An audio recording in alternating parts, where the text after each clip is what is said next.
Ladies and gentlemen, boys and girls, children of all ages, George Mason University proudly brings to you its premier movie review program that's out of this world. I'm the Dean Machine, Roger Dean, with Mason Cable Network and Student Media, and this is From the Cinema. Welcome back, everyone. So here you have it. I'm reviewing a movie that people already saw anyway, and it's great because it's an amazing film. Anyway, I hope you enjoyed the review. The Fault in Our Stars is a movie that's based on a book of the same name, and it's written by John Green. The movie is a romantic comedy. Yes, it is funny in some aspects. It's mostly a drama film directed by Josh Boone. Now, I would like to promise you that, you'd be able to make it out of this film without tears, but sadly, I cannot. Josh Boone really made this one a real heart-wrencher. But you might end up crying like any time SpongeBob's ever cried, and, just tears out of your eyes in every pore. But I can highly anticipate that you will not cry while watching this review. But if you do, I apologize in advance and request that you, just share this video so that I can make it up when another movie that's really happy comes out. And I'll make you smile later. All right, so I'm going to do this film like I normally do. I will talk about the story, the acting, and then the characters.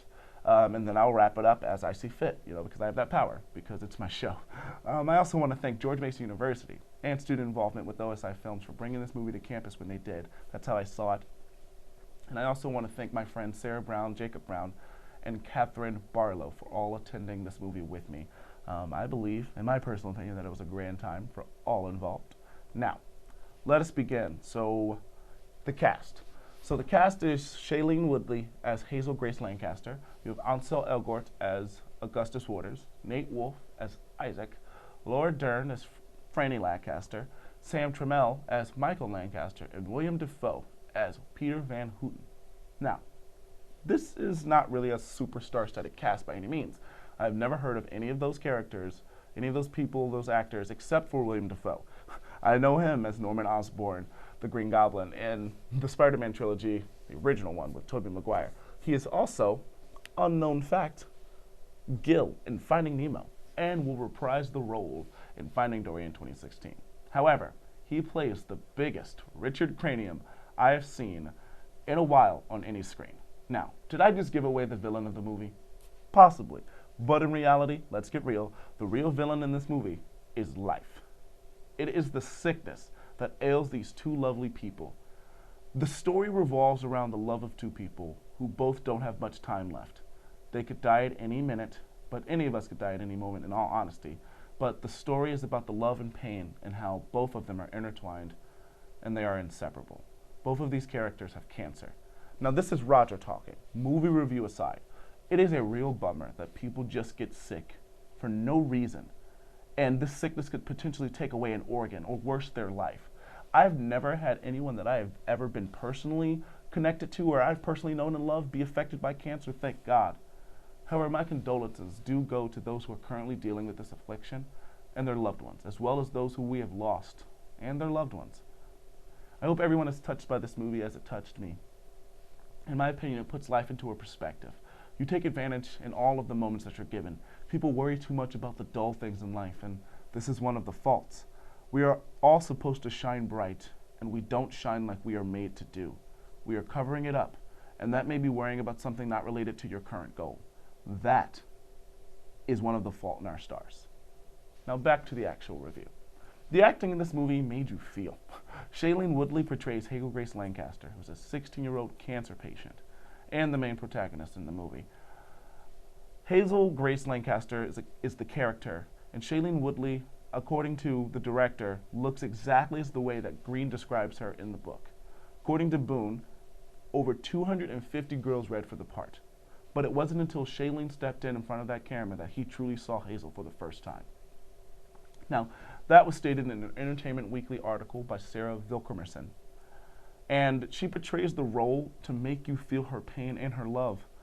I haven't read the book, but I am sure that she looks just like Hazel Grace since she does play her in a multi-million-dollar movie. But now let's talk about Augustus Waters. Ansel Elgort, who also portrayed the character, Tommy Ross, in the movie remake of Carrie, which, you can find that review on my blog at rogersrundown.blogspot.com. He's portrayed him. Aside from the fact that I think his name is stupid, I do love the character. He and I actually have a lot in common, aside from the cancer, the limb issue, and other problems. But how we feel about the world, I believe, is what's important. There is a portion in this movie where he discusses fears and what he wouldn't like to happen to him. And I agree with it. You don't want to be alone. No one wants to die alone. It is strange to be known so universally and yet to be so lonely. Albert Einstein. He wants to be remembered by the world. And I just want to be loved by people. I mean, who doesn't? But I hope I'm not alone on this, right? Now, what do I give this movie? I've already given a review on my blog, but I highly recommend it. I must suggest you bring tissues because it is sad. It is a heartbreaking film. It brings you all the feels in 125 minutes. The flaws in the movie are not very numerous, but they do exist. There were some characters that, in my opinion, were really annoying. The villain being one and Hazel's father being another. Also, the comedy was great. But in all honesty, I think the movie switches a little too fast and too often from comedy back to the feels and back. But I love the movie. I never actually cried, full out cry, but I did tear up on count 3 specific moments. But I will let you guess which parts those were. This gives you a reason so you can come back. Now, I feel that this movie is well worth all of the hype it had. Also, the book to a movie turnaround was really quick, so go Hollywood.